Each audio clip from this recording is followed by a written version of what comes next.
Welcome two unit junkie में आप सभी का स्वागत है। आज हम बात करेंगे, वैसे शॉन स्ट्रिकलैंड की फाइट अभी अभी हुई है, शॉन स्ट्रिकलैंड जीत गया।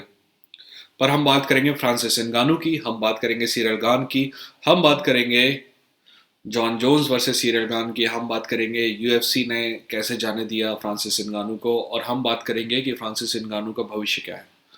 पर इन सब बारे में बात करने से पहले आगे बढ़ के सब्सक्राइब कर दी आगे बढ़ने पता नहीं क्या बोल गया मैं। आगे बढ़ने से पहले सब्सक्राइब करके बेल आइकन में क्लिक कर दीजिए। अब आप बात करते हैं इन सब चीज़ों की बारी बारी। पर इन सब चीज़ों के बारे में बात करने से पहले आप मेरे को बताइएगा कि मैंने एक डब्ल्यू के एफ की हिस्ट्री का एक मैं सीरीज चालू कर रहा हूँ। एक सीरीज जो है वो हिस्ट्री WWF की हिस्ट्री का है। तो आप बताइएगा कि वो वीडियो कैसा लगा। मोस्टली आप लोगों ने नहीं देखा है वो वीडियो, तो चैनल में जाइएगा, इससे पहले वाला वीडियो वही था। और जहाँ तक कुछ लोगों को शिकायत है कि मैं लगातार वीडियो नहीं बना रहा हूँ, तो शिकायत सही है, मैं कोशिश करूँगा उस शिकायत को दूर करने की। ठीक है, अब बात करते हैं फ्रांसिस नगानू की। अभी जो रिसेंट फाइट हुई उसके बाद में जब डेना वाइट प्रेस कॉन्फ्रेंस में आया तो उसने कुछ चीज़ें कही। मैं आपको पहले वो चीज़ें बता देता हूँ जो इंपॉर्टेंट पॉइंट है जो फ्रांसिस नगानू को लेके हैं, फिर मैं उसको बाद में बताऊंगा कि उनका मतलब क्या है। सबसे पहली बात जो डेना वाइट ने कही कि हमने नेगोशिएशन करना बंद कर दिया है। दूसरी बात जो डेना वाइट ने कही कि अब वो फ्री है, कहीं भी जा सकता है। तीसरी बात जो डेना वाइट ने कही कि अगर वो हमारी डील ले लेता तो वो हाईएस्ट पेड यूएफसी फाइटर होता।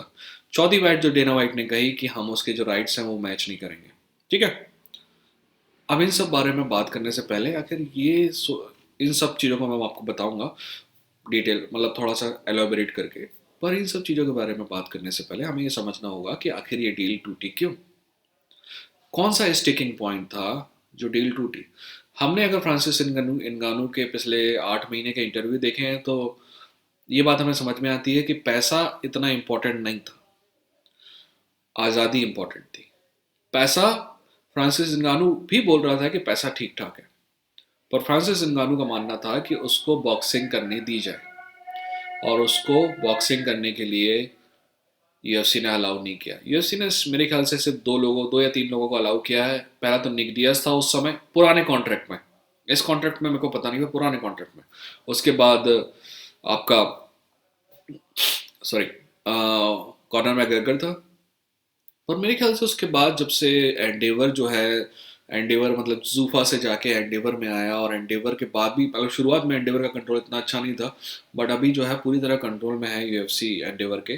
तो उसके बाद से मेरे ख्याल से इन लोगों ने एक पॉलिसी डिसीजन लिया है कि वो किसी भी फाइटर को बाहर फाइट नहीं करने देंगे। बट फिर भी उसमें भी एक्सेप्शन आते हैं।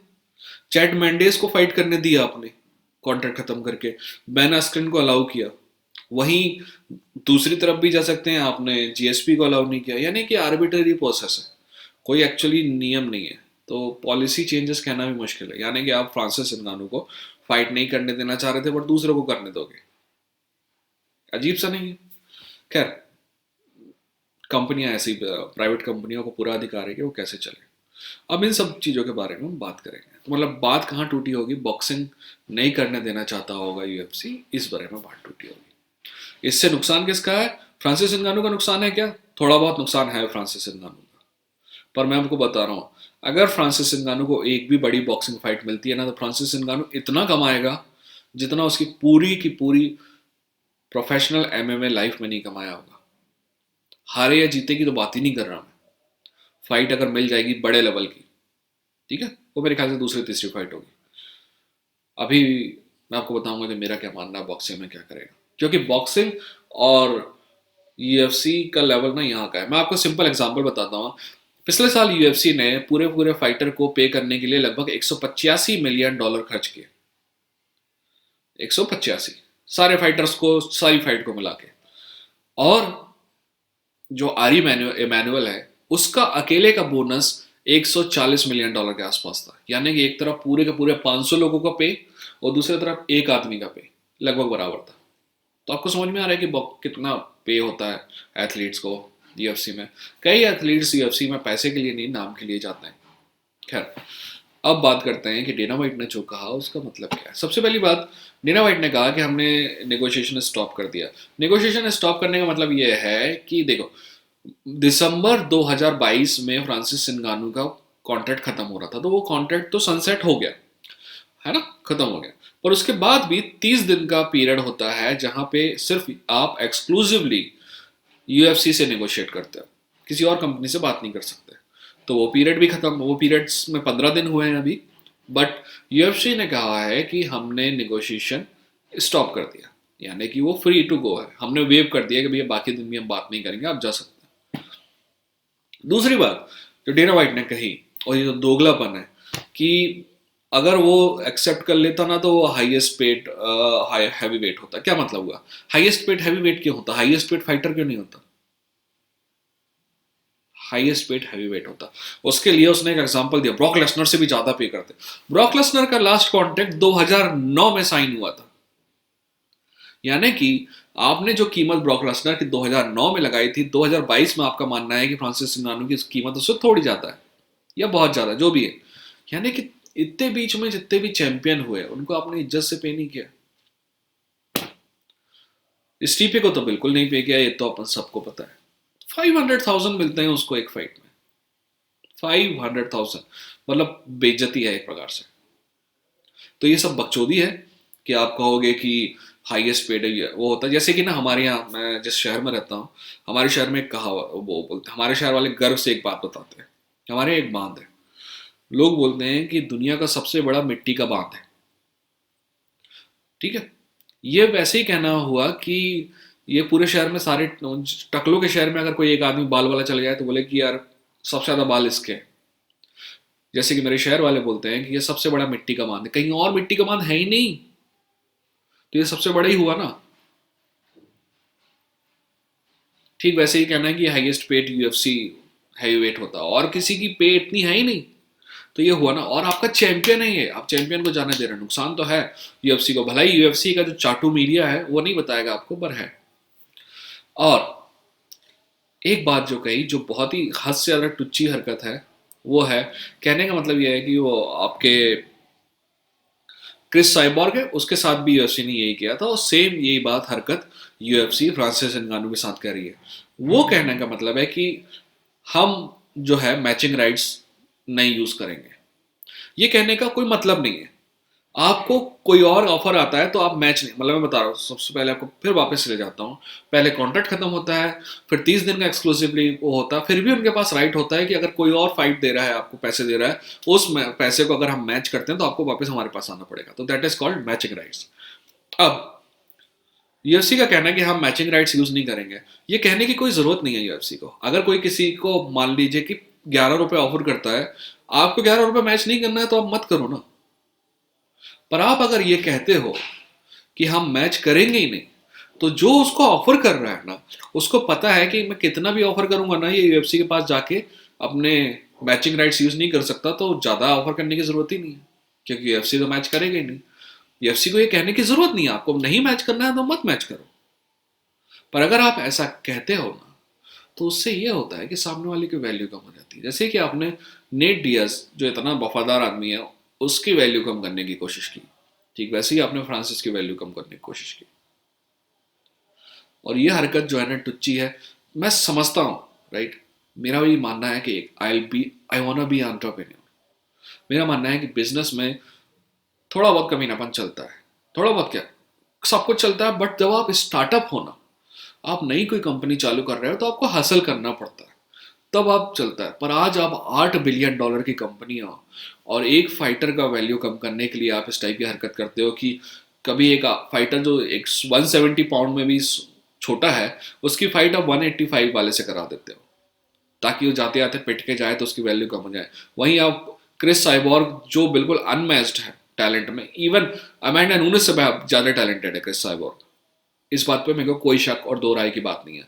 एक फाइट होती है, क्रिस साइबॉर्ग कभी भी, खैर उस बारे में हम भटकेंगे नहीं, क्रिस साइबॉर्ग के साथ भी आपने यही कहा कि हम मैच नहीं करेंगे, आपने वैल्यू कम कर दी बेचारे की। आपने फ्रांसिस नगानो के साथ भी यही करना है। पर दोस्त, अगर गलती से फ्रांसिस नगानो को डिएंटे वाइल्डर फाइट या फिर टाइसन फ्यूरी फाइट मिल गई ना, तो आपने जितना हगा है ना वही खाना पड़ेगा आपको। वो फाइट में जीतने की तो बात ही नहीं कर रहा हूँ। जैसे कि अगर मैंने लाइव में आपने क्वेश्चन पूछा होगा तो मैंने बताया होगा कि फ्रांसिस नगानो वर्सेस टाइसन फ्यूरी में टाइसन फ्यूरी आसानी जीतेगा। फ्रांसिस नगानो वर्सेस डिओंटे वाइल्डर में किसके ज़्यादा ताकत है? डिओंटे वाइल्डर के पास ज़्यादा ताकत है। मैं बात कर भी नहीं रहा, बट बेसिक फाइट भी होगी ना तो इतना शानदार पेपर भी होगा कि फ्रांसिस नगानू जिंदगी भर के लिए सेट हो जाएगा। ठीक है, तो ये हरकत जो है बहुत टुच्ची है। पैसे की वहां तक बात है, यूएफसी में पैसा है, बिल्कुल है, पर क्या बॉक्सिंग के लेवल का है? बिल्कुल नहीं है। आ, अब बात करते हैं फ्यूचर की, है ना। मैं आ रहा हूँ आपके Ciryl Gane versus Jon Jones की फाइट है, उसके बारे में आ रहा हूँ। क्या फ्रांसिस नगानू की वैल्यू जो है अभी कम हुई है? मेरे ख्याल से कम नहीं हुई है, क्योंकि वो चैंपियन जा रहा है। चैंपियन आपको हराया नहीं, राइट।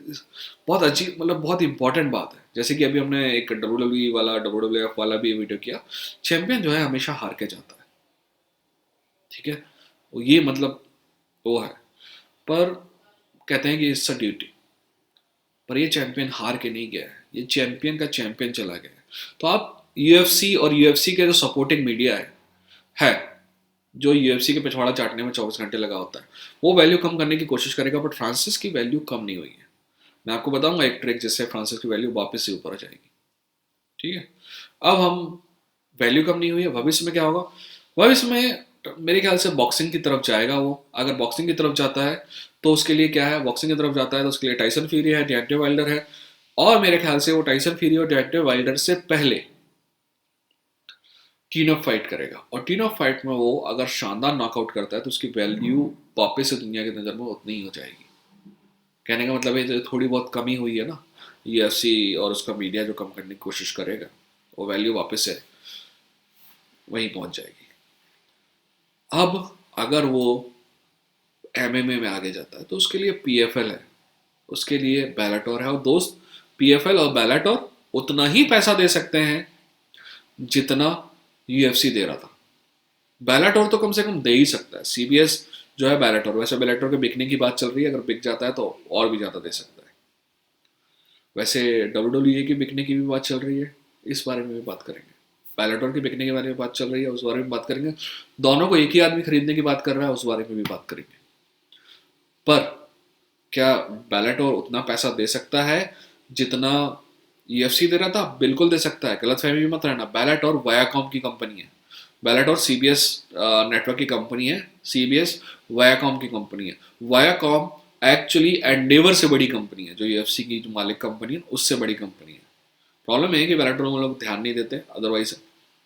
हाँ, जहां तक पीएफएल की बात है, पीएफएल की फंडिंग कम है, बट वो दे सकते हैं इतना पैसा, है ना। अभी भी उनके पास 70 या 80 मिलियन डॉलर के आसपास एक्स्ट्रा है उनके पास कैश यूज करने के लिए।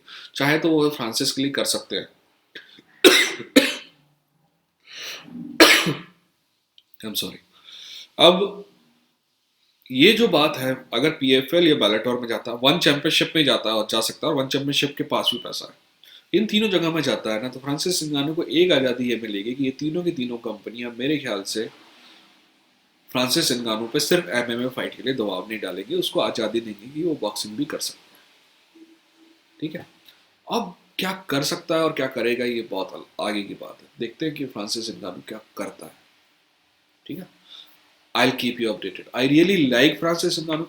कुछ लोग हैं जो पिछले एक साल में जिनके लिए मेरे दिल में इज्जत बहुत बड़ी है, उसमें फ्रांसिस नगानो एक है, और कमरुद्दीन उस्मान, कमारू उस्मान दूसरा है।